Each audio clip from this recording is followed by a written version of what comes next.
It's a lot of things Pelican fans should be looking forward to in the future. The draft lottery on the 12th, the Joe Dumars new era, but the main focus needs to be, will Giannis Antetokounmpo lead the Milwaukee Bucks? Because there's a certain NBA team that owns Milwaukee's future. So we're going to break that down right now on the Pelicans Scoop.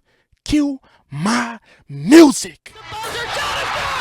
This is the Pelicans Scoop with Jordan Kitchens, breaking down everything under the sun about your New Orleans Pelicans. Smash that like button, leave a comment, and subscribe to stay on top of your Pels content. Now, running point, here's Jordan. What is good, YouTube? Welcome back to another edition of the Pelicans Scoop. I am your host with the most, Jordan Kitchens, and ladies and gentlemen, I gotta give you guys something good to start your Monday off, to start the week off. And we're not gonna sit here and do the hypothetical trade talks and doing all this. Well, one, because we don't know what pick the Pelicans do have, and one, I was never been a fan of the hypothetical trade talks like, oh man, will the Pelicans be able to get Giannis and all this? Because when you see all these little graphics put up, like I seen one of Zion getting traded to the Pistons for like Tobias Harris, half-eaten tuna sandwich, I think a signed Derek Carr jersey, so something idiotic, right? And I don't get down with that. But one thing in particular that I can get down with is things that have already been in motion. And the New Orleans Pelicans own the Milwaukee Bucks' future. You're like, Drew Holiday and David Griffin. David Griffin is the anti-hero in this scenario. Crazy as it sounds. Yes, David Griffin is a hero, but he's the anti-hero because I know for a fact he did not have the vision of this happen, this doomsday scenario for the Milwaukee Bucks. But maybe he did. Maybe I'm just, not giving Griffin enough credit. But he did secure these picks for Drew Holiday. And we're going to break all that down right now. So as you can see from the screenshot somewhere on the screen, the Pelicans own their 2025 first-round pick. But this is where it starts to get a little interesting. So 2026, they own the Milwaukee first-round pick. Well, the Pelicans has the right to swap its 2026 first-round pick for Milwaukee's 2026 first-round pick. That's why it's important, because if Milwaukee's bad next year, and let's just say they get a top five pick, and the Pelicans are somewhat decent or not as bad as the Milwaukee Bucks, you know what? We want that pick instead. Y'all can keep y'all pick. We're going to just swap it. We're going to take y'all picks instead. They also own Indiana's 26th first-round pick. That's part of the Brandon trade, but that's 1 through 4 protected. But we don't expect the Pacers to be bad anyway to get a top 4 pick, so that should be a Pelicans pick. So Milwaukee's 2027 first-round pick, this is where it gets a little interesting. So it says the Pelicans will receive the more favorable of its 2027 first-round pick and Milwaukee's 2027 first-round pick, and Atlanta will receive the less favorable of the two protections for the selection, 1 through 4. If the pick falls within its protected range and is therefore not conveyable, then the Pelicans committed to Atlanta will be lifted, and the Pelicans will instead receive both picks via. Okay, so from how I'm interpreting this is that, so the Pelicans will receive the more favorable of its first-round picks between Milwaukee and the Pels. So whichever pick is more favorable, the Pelicans get that. Atlanta will receive the least favorable, so whatever the pick that they don't want, that goes to the Hawks. But I'm assuming if it's a top 4 pick, then the Pelicans are able to keep that, so it's forget the Hawks. That's how I'm interpreting all that. I'm not an NBA GM. I'm just a guy that yaps about sports. So if I'm saying that wrong, let me know in the comments. But that's how I'm interpreting it, is that the Pelicans, out of the two, they get the better pick, and whoever gets the worst pick is the Hawks. But if the pick falls between the number 1 through 4, the Pelicans get both. That's how I'm getting it. I don't know. And obviously the Pelicans own their 2028 and their 2029 first-round pick, which is a blessing, okay? It's an honor and a privilege to own your own picks in the NBA, because you can't be a team that's under OKC's web. I mean, OKC has to be running some type of mafia, some type of crime organization going on. There's just no way that Sam Presti is able to just strong arm all these GMs and just accumulate all these draft picks. So it's a blessing in the NBA, especially when, I hate to say, when you're the Pelicans and you're not as good and your own picks are more valuable because you are not that good. It's a blessing to own your own picks. You can be like the Phoenix Suns and you owe money to the Wizards. Who else they owe money to? The Rockets. You owe money to them. It's better to just own your own picks when you're bad. That's why I'm a little skeptical when people all these hypothetical trades like, well, the Pelicans are liable to get the number 1 picks in a 10-year span. In a 10-year sample size, they was able to get 2 number 1 picks. And probably a little bit less than that, but I'm just giving 10 years as that frame. But at the same time, it's a blessing to own your picks. Do not be a team that is just giving away your future for nothing, like the Brooklyn Nets, and they was able to recoup that. They was able to recoup that with Mikal Bridges. But it's better to own your picks when you're not good. So that's a blessing. But the main reason why we're even breaking this down is because if Giannis leaves the Bucks this offseason, if he's a goner, oh man, you have struck a gold mine. I don't think you guys really comprehend if Giannis leaves the Milwaukee Bucks and how they will fall off the face of the planet. In the NBA, for a small market team, as another person that follows a small market team, it is going to be hard for the Milwaukee Bucks to replace Giannis Antetokounmpo. Like, we're talking maybe somebody that could end up being a top 20 player all time once it's all said and done.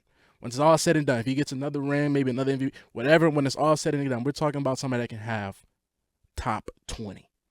Potentially top 25, however you want to look at it. But at the same time, when you're the Milwaukee Bucks, that is hard to replace. So the second he leaves, they're going to fall off a cliff. Oh, yeah, you're going to fall off a cliff. Dame tore his Achilles. Hate to say that, but Dame tore his Achilles. You're looking at a season with no Dame, no Giannis, KPJ and Kyle Kuzma. Oh, yeah, you can book them to be a top 3 selection. Easy. If they're going to the season, well, less.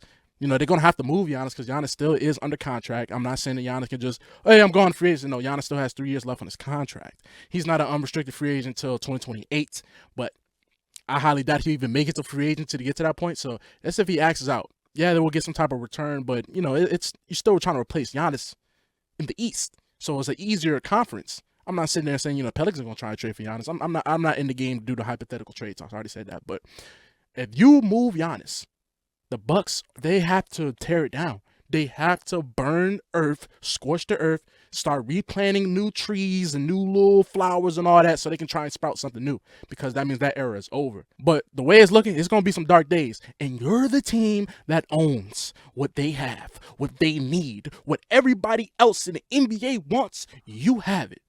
That's only if Giannis leaves, though. If Giannis leaves, I'm telling you guys right now, the Pelicans are back. They have struck some type of gold mine. David Griffin I'm not going to say David Griffin's looking up at us. David Griffin is definitely looking down. He's down looking up. But I'm going to look down at you, David Griffin. I'm going to say thank you. We appreciate what you did. Oh, that's it. That's it. That's it. That's it, dear. That's it, Griff. That's it. That's all I can do for you. We appreciate this. Because there's no way that you had the foresight to see that Jrue Holiday was going to get traded from the Bucks for Dame. And I was going to kill them, basically. And that Giannis was eventually just going to axe out around 2025, 2026, 2027 range, and that the Pelicans were going to get blessed with those picks. I just not buying that Griff had the foresight for it, but I got to give credit where it's due. This could not be done without David Griffin. But that's only if the caveat is Giannis leaves. But if he does, which is kind of looking like it, this in limbo. It's in limbo right now. This is off-season talks. We'll see. They might mend it. They might not. But you are the team that has that power. You are the team that is holding up the Milwaukee Bucks chain. You have it. They sold you their chain. Respectfully, they end up getting a ring for it. I'm not saying it was a bad trade for Jrue Holiday or whatever. You immediately got a ring for it. But we have your chain now, buddy. Oh, yeah. And you want this bad boy back? It's going to cost you. Or if anybody else wants to get in contact to come buy Milwaukee's chain, hit me up. Hit me up. Call me. We can make something work. It's going to cost you, though. We need bodies. Pelicans need bodies. And I need guys that are not injured. No injury-prone guys. But we need bodies. So if you want this chain, Milwaukee, if you want Milwaukee's chain, if you're watching this video right now, any NBA GM watching this video right now, you come get in contact with me. I have Milwaukee's chain. If you want, it's going to cost you. Everything has a price. So if you want that bad boy, hit me up. I'll get in contact with Joe. Me and Dumars, we cool now, guys. Me and Joe Dumars, we buried the hatchet, right? As I've been putting out a lot of positive Dumars PR, it's good. We didn't bury the hatchet. But if you ain't had no results, Joe, I'm not liable to just keep holding my tongue, Joe. I'm not liable. I got to keep it real because these people come first. People that's what you watching this video, you come first before all that, Joe. So you can sit there and try and smooth me and buy me. Do whatever. All right, you can't trick on me, old man. Get off me. You ain't tricking on me. Anyways, getting off sidetrack. The moral of the story is, If Giannis leaves the Bucks, that's something you should be looking forward to. That's something you should be watching. That is something you should be praying for. That is something you need to be going to church, putting in the tithing, like Giannis leaves the Bucks, because that means ka-ching, you just hit the lottery. You hit the lottery. You hit the lottery. And honestly, it makes it a lot more feasible if you do want to make some type of moves and all that, whatever you want to do. But like I said, the moral of the story is we all should be looking forward Giannis to leave. We all should be coming together, put all our prayers and all our energy. Like, this is Dragon Ball Z. Give me all your energy. Give me all your energy. We about to hit a spirit bomb on Milwaukee. We about to do that. But like I said Giannis leaves. So y'all get down in the comments. Y'all let me know. Y'all feeling that? Y'all feeling this, that if we can hit the lottery? I know it might be kind of far-fetched, and honestly, the Pelicans, we really don't have good luck. But there is a universe, there is a reality where this does happen. And let me grab it one more time. And this chain that Milwaukee want, this chain right here, somebody gonna pay for it. So y'all let me know down in the comments, man. Y'all enjoy y'all Monday, man. I've been your host, the most Jordan Kitchens, baby, and I'm signing out. Like I said, man, like, comment, subscribe. I'm out of here, man. Peace.